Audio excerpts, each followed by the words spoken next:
Cricket के fan loyal होते हैं, लेकिन क्रिकेट की टीम जो होती है वो लॉयल्टी नहीं दिखाती है।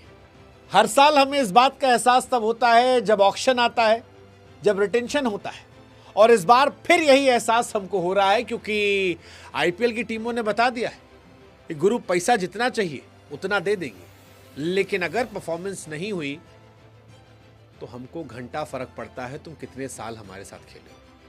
हमको घंटा फर्क पड़ता है कि तुमको पाने के लिए हम कितना दूर तक गए थे, और यही आज हुआ है। खबर आई आईपीएल के रिटेंशन को लेकर कि कोलकाता नाइट राइडर ने आईपीएल के इतिहास के तीसरे सबसे महंगे खिलाड़ी वेंकटेश अय्यर को रिलीज कर दिया। वही वेंकटेश अय्यर जिनके लिए विनिंग कैप्टन श्रेयस अय्यर को छोड़ दिया गया था, वही वेंकटेश अय्यर जिनके लिए पैसों की सीमाओं को लांघ दिया गया था, वही वेंकटेश अय्यर जिन्होंने पिछली बार सेमीफाइनल में फाइनल में अर्धशतक बनाया था और केकेआर को चैंपियन बनाया था।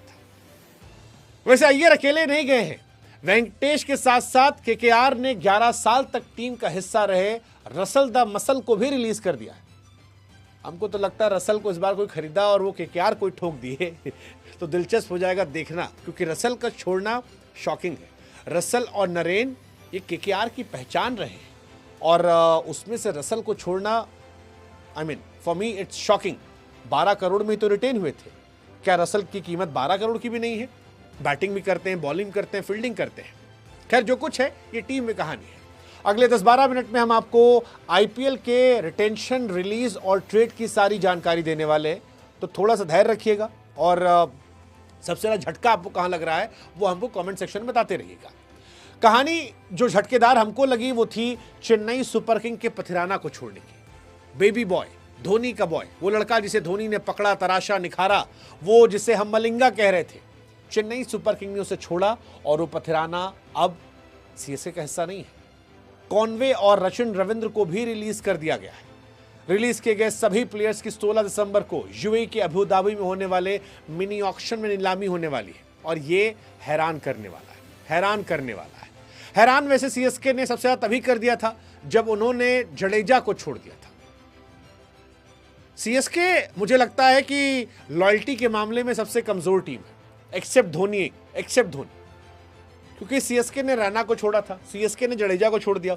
अब इसमें क्रिकेट के समझने वाले कहते हैं कि भाई साहब क्रिकेट जो है ना वो आपके लिए है, फ्रेंचाइज के लिए वो धंधा है, और धंधे में जब तक नंबर तब तक है। आप जडेजा के विकेट देख लो, बीते कुछ सालों में आपको नजर नहीं आएगा, जडेजा का इंपैक्ट नजर नहीं आएगा। 2023 भले जिताया हो, लेकिन 24 में वो फ्लॉप थे। क्या वो टी20 क्रिकेट में रेलेवेंट है? पता नहीं। यही कहानी वो आपके रैना को लेकर भी कहते हैं, लेकिन हम और आप इमोशन के तौर पर देखते हैं, और इस इमोशन में सवाल उठता है कि वेयर इज लॉयल्टी? लॉयल्टी तो आरसीबी ने भी नहीं दिखाई स्वास्तिक चिकारा को लेकर। वो चिकारा जिसे यूपी में जबरदस्त खेलने के बाद लिया गया था, वो चिकारा जिसे आरसीबी में रखा गया और आरसीबी में लड़कों को लगता है कि शायद खेलेगा, वो चिकारा जो विराट भैया विराट भैया विराट भैया कर रहा था और फिर 1 मिलियन फॉलोअर मिल गया, वो चिकारा जो आरसीबी के जीतने के बाद कई पॉडकास्ट में आरसीबी के नाम पर फॉलोअर चला गया, लेकिन चिकारा को खिलाया नहीं गया, और अब चिकारा को भी रिलीज कर दिया गया। रिलीज राजस्थान ने संजू सैमसन को भी कर दिया है, सब कैश डील पे चल रहे हैं। सवाल है कौन रिटेन है, कौन रिलीज है, ये अब आपको बताएंगे हम, क्योंकि आरसीबी जो चैंपियन टीम है, डिफेंडिंग चैंपियन, उसने 8 खिलाड़ी रिलीज कर दिए, और ये बहुत बड़ी बात है। आईपीएल ऑक्शन के लिए आरसीबी के पास 16.4 करोड़ रुपए बचे। पंजाब और गुजरात ने 5-5 खिलाड़ी रिलीज कर दिए, इनके पास भी ठीक ठाक पैसे बचे। मुंबई, उसने 8 खिलाड़ी रिलीज किए। भाई साहब तेंदुलकर को ट्रेड कर दिया, मतलब अर्जुन तेंदुलकर, जिनको लोग मान रहे थे कि सचिन तेंदुलकर के कोटे का एक परमानेंट हिस्सा जो है वो मुंबई में है, उनको भी ट्रेड कर दिया गया। 8 खिलाड़ियों को रिलीज, कई खिलाड़ियों को ले भी लिया गया, शार्दुल ठाकुर, रदरफोर्ड, मयंक मार्कंडे, उन्हें जोड़ लिया गया। हाँ, अर्जुन तेंदुलकर लखनऊ जाएंगे। मुंबई जो है उसके पास पर्स बचा है, लेकिन कम है। हालांकि मुंबई की टीम सॉर्टेड है, मुझे लगता नहीं कि उन्हें बहुत कुछ ऑक्शन से खरीदना है। सनराइजर हैदराबाद, उन्होंने तो भाई पूरा एकदम लॉटरी खाली कर दिया, जबरदस्त पैसा बचा लिया। शमी को छोड़ दिया। एसआरएच के पास फिलहाल 25.5 करोड़ बचे, बहुत बड़ी रकम है। दिल्ली कैपिटल ने 6 खिलाड़ी रिलीज कर दिए, फरेरा को ट्रेड कर दिया, दिल्ली के पास भी लगभग 22 करोड़ बचे हैं। लेकिन सबसे ज्यादा बदलाव केकेआर ने किए, 9 खिलाड़ियों को रिलीज किया, that's huge. Moeen Ali, de Kock, Gurbaz, Mayank Markande, I mean huge. ये बहुत बड़ी कहानी है। सीएसके जडेजा को रिलीज करना, सैमसन को जोड़ना, फिलहाल सबसे ज्यादा पैसा सीएसके के पास है, 43.4 करोड़ रुपए है। 7 प्लेयर को रिलीज किया है आरआर, उनका 16 करोड़ रुपए। अब अगर बात की जाए बड़े खिलाड़ियों की जिन्हें रिलीज किया गया, तो सबसे बड़ा पैसों के हिसाब से नाम जो है वेंकटेश अय्यर का है, खराब प्रदर्शन था, निकाल दिया गया। सेकेंड जो है वो रसल का है। संजू सैमसन का रिलीज जो है वो बहुत तगड़ा है। ये भी अपने आप में एक इंटरेस्टिंग कहानी है। हालांकि माना जा रहा है कि केकेआर जो है इस बार शायद कैमरन ग्रीन को टारगेट करे, लेकिन क्या कर पाएंगे पता नहीं। कैमरन ग्रीन पर सीएसके भी नजर दौड़ाएगी, सीएसके का भी पैसा बहुत ज्यादा रखा है। तो ये सारी कहानियां जो हैं ये धीरे धीरे जाएगी। ऑल्सो मिडिल ऑर्डर में वेंकटेश अय्यर के लिए मुश्किल हो रही है। रहाणे, अंकुश रघुवंशी, ये सब वहीं पर हैं, तो मुश्किल है। मुझे लगता है वो ग्रीन पर जाएंगे। रसल को हटा दिया गया है। रसल 13 मैच में पिछली बार बहुत खास नहीं कर पाए थे, बट रसल इज रसल, 37 साल के हैं, दुनिया भर की लीग में खेलते हैं, but again I believe he is damn good. Maxwell को रिलीज किया गया है। ऑस्ट्रेलिया के मैक्सवेल पंजाब ने रिलीज किया। पंजाब ने एक्चुअली 2 शॉकिंग किए। मैक्सवेल चलो रिलीज किया ही, इंग्लिश को भी रिलीज कर दिया। मतलब मैं हैरान कि इंग्लिश में कैसे रिलीज कर सकते वो। उनकी जगह मिनी ऑक्शन में स्टॉइनिस, रसल जैसे ऑलराउंडर फोकस हो सकता है। और स्टॉइनिस को भी रिलीज करना क्या सही था पता नहीं।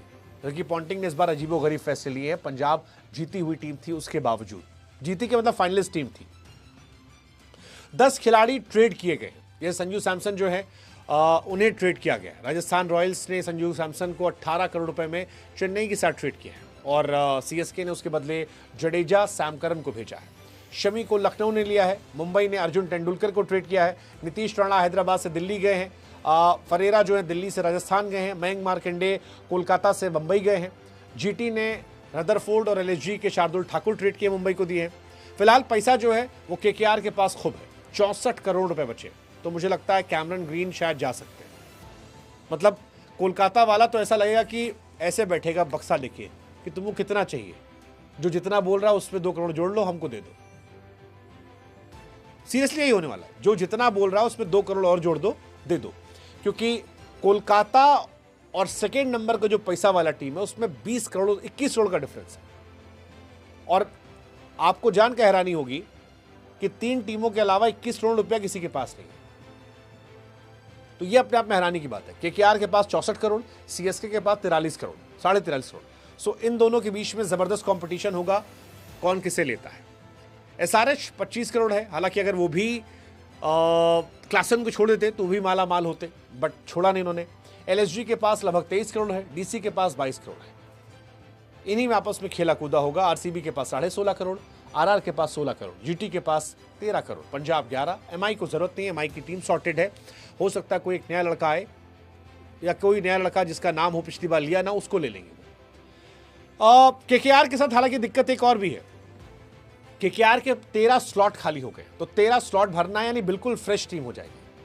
मुंबई सॉर्टेड है, 5 खिलाड़ी भरने हैं, तो 20 लाख, 40 लाख, 30 लाख में ले लेंगे वो। आरआर के 9 स्लॉट बाकी हैं। एलएसजी के 6, जीटी के 5, डीसी के 8, एसआरएच के 10, आरसीबी के 8, पंजाब के 4, सीएसके के 9। ये पूरी कहानी जो है मोटी मोटी टीम की आई है। अब आप बताओ इसमें सबसे शॉकिंग किसके लिए था? मेरे लिए सबसे शॉकिंग इसमें क्या रहा होगा? रसल चलो ठीक है, बूढ़े हो गए। सैमसन कॉम्बिनेशन, नीतीश राणा इधर जाना। आप बताओ सबसे ज्यादा शॉकिंग आपके लिए कौन सा नाम है जो आपको लगता है यार कि ये हटाना? जॉश इंग्लिश का नाम मुझे थोड़ा सरप्राइज करता है कि आप इंग्लिश को कैसे छोड़ सकते हो। स्टॉइनिस भी छोड़ना बेवकूफ़ी लगता है मुझे। रदरफोर्ड ठीक है, नहीं चल रहे थे, बट रदरफोर्ड अगेन बहुत सस्ते में चले गए हैं। मुझे लगता है वो भी एक अच्छा नाम है जो इजीली चला गया। कैमरन ग्रीन पे लोग बहुत पैसा लगाएंगे, लेकिन मुझे लगता है कैमरन ग्रीन इतना भी नहीं चलते यार। इतने बड़े भी प्लेयर नहीं है वो, मतलब बहुत टाइम से फ्लॉप रहे हैं, लंबे समय तक गायब रहे हैं। आप इतना लंबा समय उन पर नहीं लगा सकते हो कि आप जाओगे।